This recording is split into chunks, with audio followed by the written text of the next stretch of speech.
Hello, everyone. Tom Fox back with Megan Dougherty. We're going to go in a different direction today because Megan has written a book, and that is The Business for Podcasting, the book.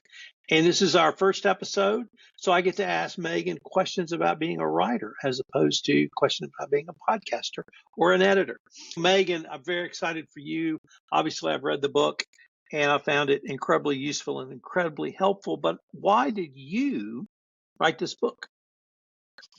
I wrote this book because I and my team at One Stone Creative, we've been talking about adding kind of systematization and rigor and more measurement to help businesses figure out the value that their podcast is actually generating for years. And over the time, we developed these really good methodologies, great frameworks, great systems. And there were bits of it here and bits of it there and bits of it in other places and bits of it in our own systems and the work we did with clients, all very useful. But I wanted to get something that was all together, that could be a reference guide that would help anyone who wants to podcast for their business do so really efficiently and effectively. And a book seemed like a really good way to do that because it is a lot of information. It is fairly complex, and having it in all in one place that can be easily referred to seemed like the best way to really present the information. And it's kind of cool to have a book. It's very cool to have a book. You said the why of writing it, but why now? Did you just have the information together? Did you have enough clients that you thought it would be helpful to them? Is it a thought leadership positioning? Is it all of the above or perhaps none of the above? It's most of the above. But I think that the big one that you didn't mention is that we've done enough work with this now that I'm really sure about it.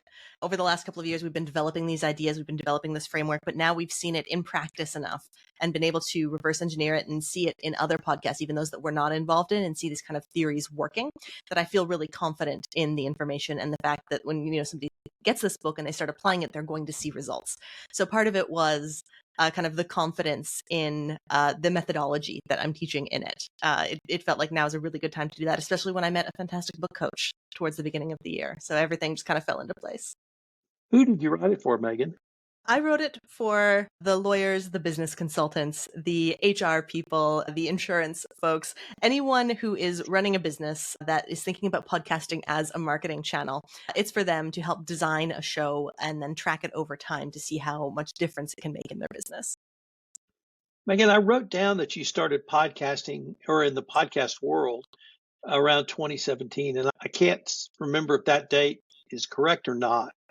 But if it's not, could you tell us when you started? But it really leads into what are some of the biggest changes you've seen around podcasting for businesses over the past X number of years? Yeah, you got it right. It was 2017. That's when Audra called me up out of the blue and we started One Stone Creative. And back pre-pandemic, podcasting was a lot less sophisticated as an industry than it is now. A lot more people are familiar with podcasting. They know how to consume them. A lot of people even know how to create them. And so in the last, say, 7 years, I guess it's been, some of the big changes, there's starting to be a lot more conversation around the different ways that a business can use this. Because back in 2017, it was all about, you start a podcast, you get downloads, you get famous, you make money. But that conversation has changed a lot because one, a lot of people did that and they didn't make a lot of money or get famous. But they're starting to see other kinds of utility in terms of the people that they're able to connect with through a show, the authority that they're building, the opportunities that come about because of the show. And so the podcasting marketplace or industry is a lot more sophisticated. And then, of course, there's been changes. Video is getting more and more popular. AI is doing wild things now, and it's probably going to do even wilder things in the next couple of years. But what's always going to stay the same is the importance of having a really good strategy behind what you're doing. I'd like to talk to you a little bit about your writing process. I'm pretty much a morning writing guy because I'm a morning person. Are you a morning person, an evening person? Can you sit down and just write it? What was your writing process up until the point where you sent it to your beta team?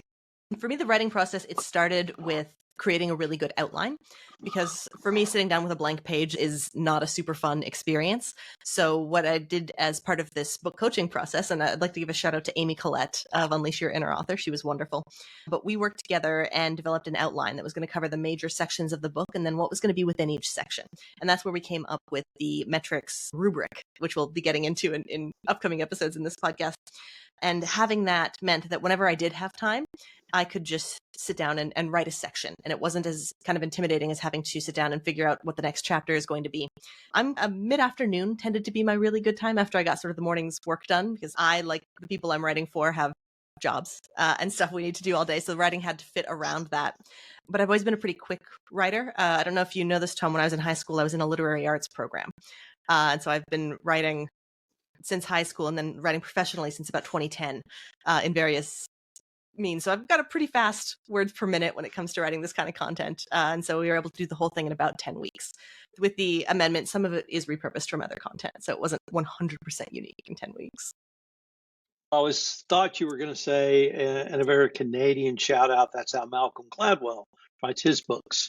It's all by outline. Shout out to the Canadian writing process. Actually, let me just ask you about repurposing, because I am a huge believer in everything you do should be repurposed multiple times. And one of those times should be in a book. How did you use repurpose previously created information for this book? A lot of it came in the reference section of the book. That's what we call the reference section, is the how to podcast. Because of course, I've been creating content about how to podcast for 7 years now. And so we were able to go back to old blog posts, old podcast episodes, old email series that we wrote, and think, because what was useful then is useful now. Some of it just needed some updating. So for repurposing, we went again by the outline, figured out which sections we already had content on. And then that became the first draft of what ultimately was the chapter in the book. So I ask you to take us up to the point of invoking your beta team. I was really intrigued by that. I was lucky enough or privileged enough actually to be a part of the beta team. But what was your beta team and how did you use them? Oh, it was wonderful. So I had a small handful of people who were kind enough to read it after it was in its good first draft format. So not published ready, but good enough that I wasn't embarrassed to show anybody. And so there were about 5 altogether. And I sent the manuscript just in a Word document for people to read and be able to make comments on. And I got such amazing feedback from the people who did that reading. Your notes were great. I had a couple of other readers who would go through and even be like, actually, this is the first time you mentioned this word, you should define it. I feel like I received a wonderful gift in terms of the work people were able to give me and to help me in writing this book. And the final beta reader, I'm enormously privileged to have a spouse who is a former professional copy editor. After I had integrated all the feedback from the first beta team, I was able to send it to my spouse who did the final copy edit, and that made it ready to go. I have a spouse who's a former professional copy editor, so I know of what you speak. I did not know we had that in common. That's marvelous. Yeah, she worked for the Financial Times in London. Yes, extraordinarily helpful. So let me ask you, are you most proud about regarding this book? It's extremely well organized. I'm proud of the information. I'm proud of the model that we've developed, but just about the book specifically, I'm so incredibly proud that it is an easy to read and easy to use manual or textbook almost on how to podcast efficiently. And so I think I did a pretty good job putting the information into a sequence and then organizing it such that it can be taken and used by someone who doesn't have a lot of experience in podcasting. Megan, unfortunately, we're near the end of our time for this first episode, but before we leave, I certainly wanted to ask you, when will the book go on sale? Can listeners pre-order it now? And where would they go to do so? And wherever that is, we're going to link to that in the show notes. Yes, it is currently available for pre-order at the time of this listening. It's at podcastingforbbusiness.com/book.